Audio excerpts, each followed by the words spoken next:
अस्सलाम वालेकुम viewers, welcome to champion learnings. मैं हूं उस्मान शहजाद और आज हम बात करेंगे बेंजामिन फ्रैंकलिन के बारे में।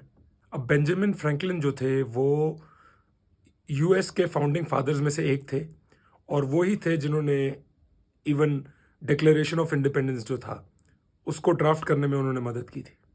अब बचपन से ही वो थोड़े डिस्टिंग्विश थे बाकी बॉयज़ में, क्योंकि वो लीड करते थे हमेशा। खेलने का बहुत शौक था, पतंगे उड़ाने का शौक था। एक और चीज़ उनमें कि दिमाग बहुत तेज़ था, क्लेवर थे, पढ़ाई में बहुत अच्छे थे और एक रिबेलियस नेचर था। हर चीज़ को चैलेंज करने की कोशिश करते थे। इसीलिए उनको मज़ा आता था डिबेट करके भी दूसरों के साथ। उस चीज़ में वो क्वेश्चन करते थे फिर दूसरों से। अब पढ़ने का भी उनको बहुत शौक था।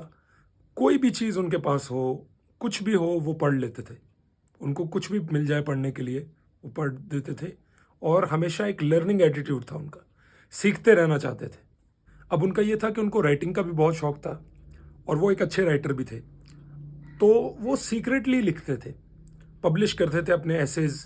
एक नाम उन्होंने रखा हुआ था साइलेंस डू गुड। उस पेन नेम के अंडर वो डिफरेंट एसेज पब्लिश करते थे। अब उन्होंने अपनी राइटिंग्स में ये शो कराया कि ये जो साइलेंस डू गुड है ये एक विडो है जो कि अपने ओपिनियंस देती है डिफरेंट मैरिटल अफेयर्स पे, सोसाइटल इश्यूज पे और बहुत सारी ऐसी चीज़ों पे। वो अपने इमोशंस सारे बताती है और ये बहुत ही कमाल की बात थी कि वो मर्द होते हुए भी एक औरत के इमोशंस को इतने कमाल तरीके से एक्सप्रेस कर पा रहे थे। और उनकी एज भी कोई बहुत ज़्यादा नहीं थी, सिर्फ 16 साल के थे उस टाइम पे।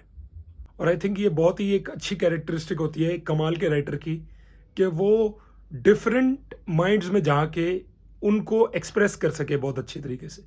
तो ये बेंजामिन फ्रैंकलिन को पूरी तरह आता था करना। अब उनका क्या है, उन्होंने अपनी ज़िंदगी में 4 असूल बनाए लिए। पहला कि मैं बिल्कुल सिंपल लाइफ गुजारूंगा और कोई भी कर्जा नहीं लूंगा। सेकंड, हमेशा सच बोलूंगा, ऑनेस्ट रहूंगा। थर्ड, काम में मेहनत से काम करूंगा, अपना हार्ट और सोल लगा दूंगा काम के अंदर। चौथा, किसी के बारे में उल्टा नहीं बोलूंगा और किसी की बुराई नहीं करूंगा। ये जो रूल्स हैं इनमें बाद में उन्होंने एडिशंस भी की बहुत सारी, और मतलब उनका यही था कि उन्होंने एक बुक बनाई हुई थी रूल्स की और वो उनके हिसाब से ही जिंदगी गुजारते थे। उनको हमेशा ऐसी कॉन्वर्जेशंस करके मज़ा आता था जिसमें उनको सीखने को मिले, आइडियाज़ मिले बहुत नए नए, ब्रेनस्टॉर्मिंग हो डिफरेंट आइडियाज़ की। तो इस तरह की कॉन्वर्जेशंस वो बहुत इंजॉय करते थे। अब चीज़ें इन्वेंट करने का भी उनको बहुत शौक था साइंस की फील्ड में, लेकिन वो कभी भी इस चीज़ को मोनेटाइज नहीं करना चाहते थे, इससे पैसा नहीं कमाना चाहते थे। वो दुनिया के लिए करना चाहते थे, लोगों के बेनिफिट के लिए, कि लोगों को फ़ायदा हो जाए। अब उन्होंने साइंस में भी बहुत सारी कॉन्ट्रीब्यूशंस की। एक उन्होंने फ्रैंकलिन स्टोव करके इन्वेंट किया कुछ। उसके अलावा उन्होंने एक म्यूज़िकल इंस्ट्रूमेंट इन्वेंट किया जिसका नाम है हारमोनिका। उसको बहुत यूज़ किया गया फिर बाद में। उसके अलावा उन्होंने एक एक्सपेरिमेंट भी किया बड़ा इंटरेस्टिंग, जिसमें उन्होंने पतंग उड़ाई और बेसिकली लाइटनिंग को चेक किया कि बेसिकली लाइटनिंग जो है क्या वो वाकई इलेक्ट्रिसिटी है, क्योंकि उस वक्त लोगों को ये बात पता नहीं थी और किसी ने भी कंफर्म नहीं किया था ये। अब राइटिंग की अगर बात की जाए तो वो परफेक्शनिस्ट थे। उनकी बिल्कुल जो अप्रोच थी वो परफेक्शन की तरफ लेके जाती थी राइटिंग को उनकी। अब उनका जो प्रैक्टिस का तरीका था राइटिंग का वो बहुत ही यूनिक था। तो वो क्या करते थे, वो डीकंस्ट्रक्ट करते थे और फिर रिकंस्ट्रक्ट करते थे। फॉर एग्जाम्पल कोई किताब पढ़ी, अब उसके हर सेंटेंस पे अपने नोट्स लिए, उसके बाद ब्रेक लिया, यानी कि उस चीज़ को छोड़ दिया थोड़ी देर के लिए, और उसके बाद वापस आए और उस सेंटेंस को अब खुद से रिकंस्ट्रक्ट किया अपने तरीके से, और ओरिजिनल देखे बिना आपने रिकंस्ट्रक्ट किया कि यहाँ पे एक्चुअल में आइडिया क्या होना चाहिए। तो इससे क्या होता था, इससे बहुत ही तगड़ी प्रैक्टिस हो जाती थी उनकी। उसके अलावा उन्होंने कुछ आर्टिकल्स को पोएम्स में भी कन्वर्ट करने की कोशिश की, कि मतलब इमिटेट कर दिया लेकिन पोएम फॉर्म में। एक आर्टिकल लिया, उसको एक पोएम फॉर्म में कन्वर्ट कर दिया, वर्स फॉर्म में। तो उससे भी उनको बहुत हेल्प होती थी। अब इस एक्सरसाइज से क्या होता था कि उनको पता चलता था कि एक्चुअल में ऑर्डिनरी राइटिंग और एक्स्ट्रा ऑर्डिनरी राइटिंग के बीच में डिफरेंसेस क्या हैं, वो डिटेल्स क्या हैं जो कि इन दोनों को अलग करती हैं। और ये क्या है, उन्होंने ये प्रोसेस बार बार रिपीट किया। तो रिपीटिशन से क्या हुआ कि वो आहिस्ता आहिस्ता बेहतर होते ही गए, और एक टाइम तो ऐसा आ गया था कि वो अमेरिका के बेस्ट राइटर्स में से एक बन गए थे उस टाइम पे। अब उनका क्या है कि वो वाइज भी बहुत थे, तो बहुत सारे प्रोवर्ब्स उन्होंने लिखे, बहुत सारी लर्निंग्स थी जो मैं थोड़ी बहुत आपको बताता हूँ कि उन्होंने क्या बोला।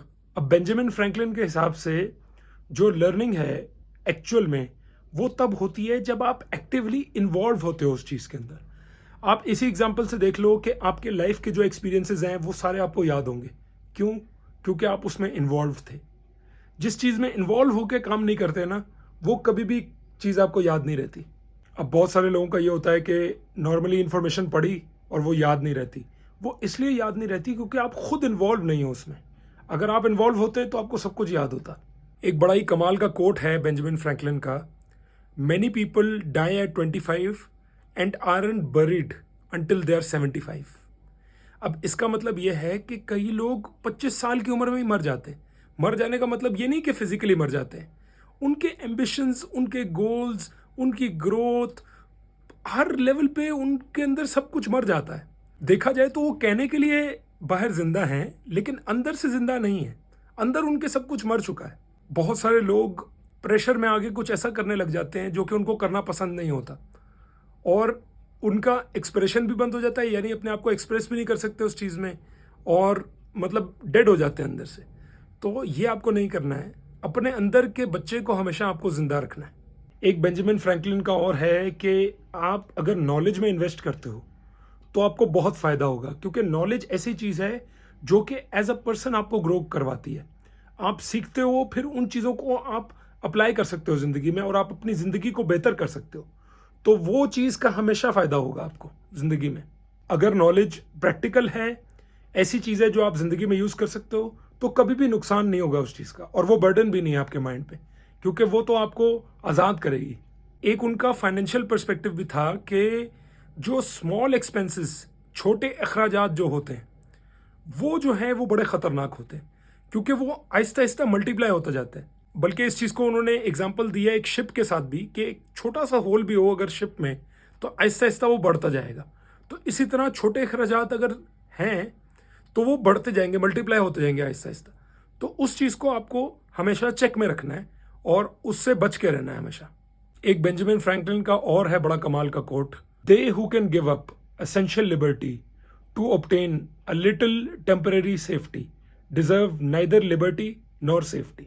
अब इस कोट का मतलब यह है कि अगर आपको एक्चुअल में कहीं आज़ादी नज़र आ रही है और आप उसको सेक्रीफाइस कर देते हो कि यार चलो इस टाइम के लिए मैं सेफ और सिक्योर हो जाऊंगा, तो ना आप आज़ादी डिज़र्व करते हो और ना आप सेफ्टी सिक्योरिटी डिज़र्व करते हो। अब इसकी अगर आपको मैं एग्जांपल दूं तो जैसे फॉर एग्जांपल जैसे कोई मुल्क आज़ाद होता है, तो अब आज़ादी के टाइम पे बहुत लोगों को बहुत कुछ सेक्रीफाइस करना पड़ता है, क्योंकि वहाँ पे सेफ्टी सिक्योरिटी तो नहीं होती। हो सकता है आपको मार दिया जाए। तो उस वक्त पे ये सोचना होता है कि आगे लॉन्ग टर्म में इस चीज़ का क्या इम्पैक्ट होगा। क्या आपको एक्चुअल में आज़ाद होना है ताकि आप अपने रिलीजन को सही तरह प्रैक्टिस कर सको, अपने कल्चर को सही तरह आगे बढ़ा सको, या तो ये है, या फिर ये है कि उस टाइम पे सेफ्टी सिक्योरिटी मिल जाए। तो मुल्क कभी भी इस तरह आज़ाद नहीं होता कि आप कहो कि हम उस टाइम के लिए सेफ सिक्योर हो जाए, बल्कि सेक्रीफाइस करना पड़ेगा, क्योंकि उसी से आपको अल्टीमेट फ्रीडम मिलेगा। तो व्यूअर्स, आई होप इस वीडियो से आपको कुछ ना कुछ सीखने को मिला होगा। अगर वाकई सीखने को मिला हो तो प्लीज़ वीडियो को लाइक करें, शेयर करें और चैनल को ज़रूर सब्सक्राइब करें। Thank you so much for watching. अल्लाह हाफिज़।